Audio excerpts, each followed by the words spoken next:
জোহরের নামাজ আদায় করার পর আমরা অনেকেই ব্যস্ত হয়ে যাই দুনিয়ার কাজে, কিন্তু মাত্র 3 মিনিট যদি আল্লাহর জন্য দেই তাহলে আমাদের জীবনটাই বদলে যেতে পারে।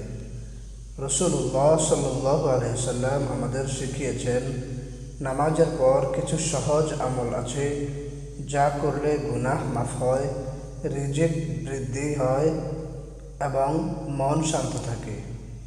আজ আমি আপনাদেরকে এমন একটি আমল বলবো যেটা খুবই সহজ।